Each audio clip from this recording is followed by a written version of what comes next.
Dimmi da che parte stai. Preferisci forse il digitale? È comodo, c'è tutto, suona bene. Oppure preferisci l'amplificatore a valvole?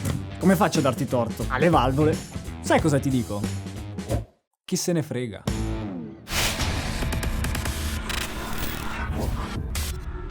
Ciao chitarristi, bentornati in Shape Your Tone. Sono Alessandro Bianchi e oggi video chiacchierata. La sfida tra analogico e digitale che va avanti da sempre. Raga, basta, non ha senso. Prendi questo video semplicemente come uno spunto di riflessione per poter essere un po' più consapevole del tuo suono e migliorarlo sensibilmente. Tutto questo a cosa serve? 1, per la soddisfazione e felicità tua e 2, soprattutto per la soddisfazione di chi ti ascolta. E se vuoi ancora più soddisfazione, iscriviti al canale e attiva la campanellina. Con tutti i contenuti che usciranno il tuo suono ti ringrazierà. Adesso, prima di iniziare, voglio farti sentire una cosa davvero importante.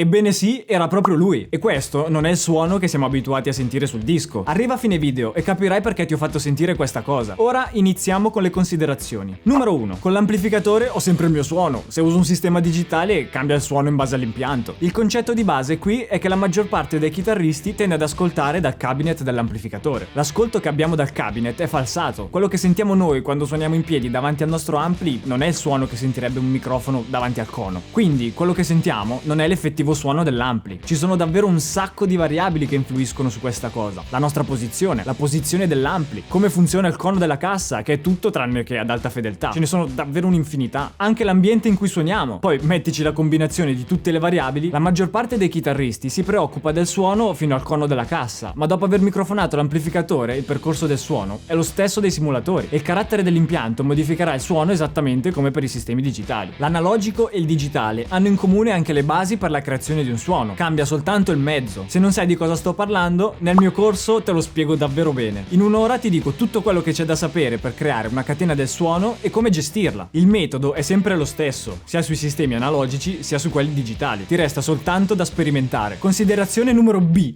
Altro scenario classico. Quante volte ti sarà capitato? Te lo dico perché capita un sacco anche a me. Prove prima del concerto, suoni, ti diverti e i suoni della tua chitarra in saletta sono da paura. E allora non vedi l'ora di andare sul palco e spaccare tutto. Arriva il giorno del concerto, fai il soundcheck e poi inizia tutto e non senti niente. Quando ti avvicini all'ampli il suono è completamente diverso da quello delle prove. E dal video che ti ha fatto tuo fratello da sotto al palco il suono è una zanzara. La situazione è più o meno così.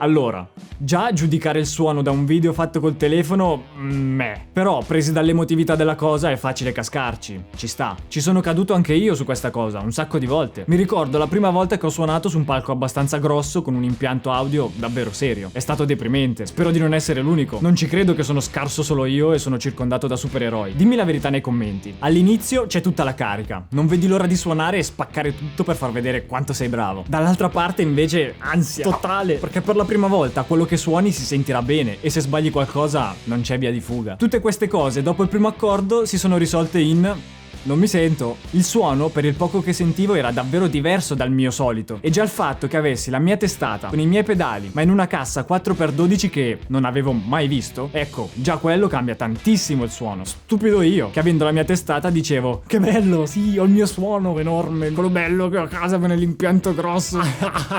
Pensavi, E invece no. Insomma, ovunque suoni non riconosci il tuo suono dalle prove. Le ragioni principalmente sono due. 1. Il suono che ti ricordi dalle prove è un suono falsato dalla tua posizione di ascolto e le altre cose che ti ho detto prima. E 2, anche l'ampli live microfonato viene influenzato da un sacco di cose. Quest'ultima cosa vale anche per i sistemi digitali. Ecco perché l'ideale è seguire la linea del buon Marco Fantoni. L'idea di calibrare l'impianto da cui uscirà poi il tuo suono è davvero ottima, in modo da assicurarti che la risposta dell'impianto ai suoni che gli vengono dati in pasto sarà circa la stessa di come sei abituato a sentire i suoni di solito. Inoltre aggiungiamo pure l'emotività delle varie situazioni. I nostri stati d'animo influenzano tantissimo la percezione di ciò che abbiamo intorno e di conseguenza di come sentiamo e di come suoniamo. Per cui sangue freddo, avere un buon suono in tutte le situazioni non è fantascienza. Ma prima, terza considerazione. La cosa più naturale da fare è quindi sostituirci al microfono. E come facciamo? Semplice, spostiamo il punto di ascolto. Non sognarti di appoggiare l'orecchio al cono a volumi alti. Di solito non vogliamo friggere l'ampli, stavolta non vogliamo friggerci le orecchie. Spostare il punto di ascolto vuol dire semplicemente abituarci ad ascoltare l'ampli come lo sente il microfono. Prendiamo il nostro microfono, lo piazziamo,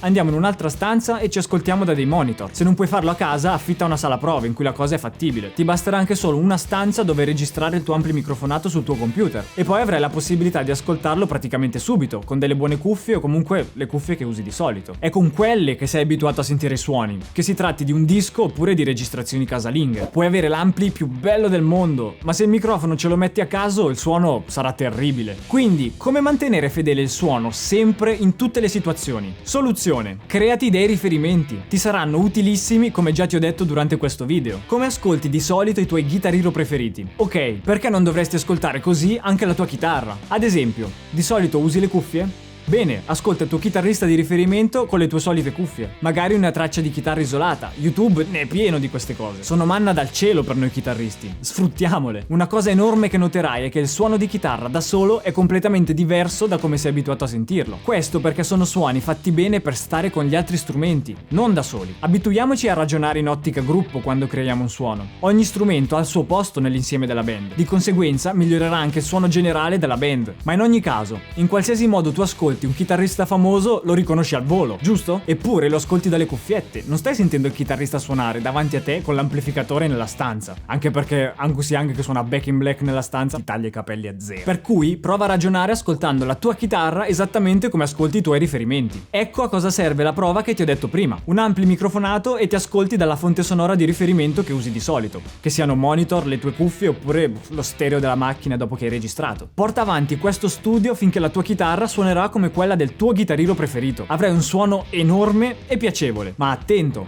nessuno sta dicendo che tutto questo sarà facile. Ci vuole un sacco di esperienza. Dimmi un po', chi è il tuo chitarrino preferito dalla vita proprio? Non dire Domenico Bini perché quello è il mio, non rubarmelo. Io stesso continuo a ricercare in questo senso, anche perché dopo che entri in questa mentalità ne vuoi sempre di più. Comunque, ricorda che tutto quello che è ampli, cassa e pedali è solo metà del suono. Il resto lo fa il sistema di microfonazione. Ogni microfono ha il suo carattere, così come gli impianti da cui uscirà poi il suono. Importante è poi ascoltare il nostro suono per renderlo gradevole su diverse fonti sonore. Dobbiamo ottimizzarlo per perseguire lo scopo finale, ovvero portare il suono dall'amplificatore al pubblico. Questa cosa abbatte anche la barriera digitale versus analogico, e qui capiamo che la differenza e la guerra eterna che si continua a fare è davvero inutile. Quando un suono è bello, raga, è bello, che sia fatto con una testata valvolare da 1.000.000 di euro o una Moer GE150. Ecco perché il confronto ampli più cassa e simulazioni non va fatto così alla buona, ma in una situazione che ti permette di ascoltare l'ampli come ascolti la simulazione, ovvero col microfono, altrimenti il paragone non ha senso. Vuoi un'idea per fare una prova del genere? Fai come ho fatto io. Prendi una testata.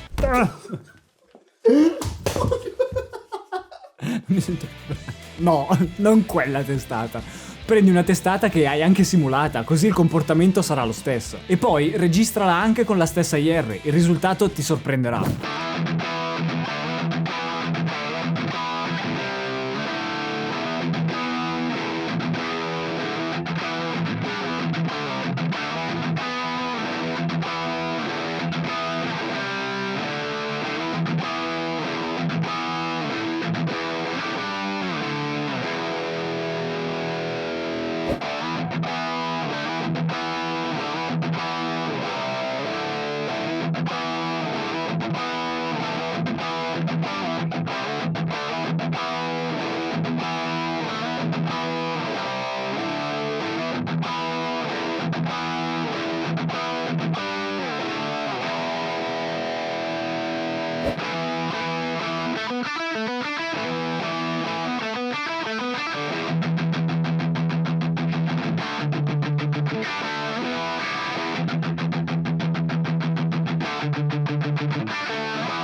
Non sei ancora contento? Butta il preamp della tua simulazione dalla fine. Butta il preamp della tua simulazione nel return della tua testata vera. Sfrutti il finale di potenza ed esci dalla cassa che usi di solito per ascoltarti. Ancora una volta sarai sorpreso da quello che sentirai.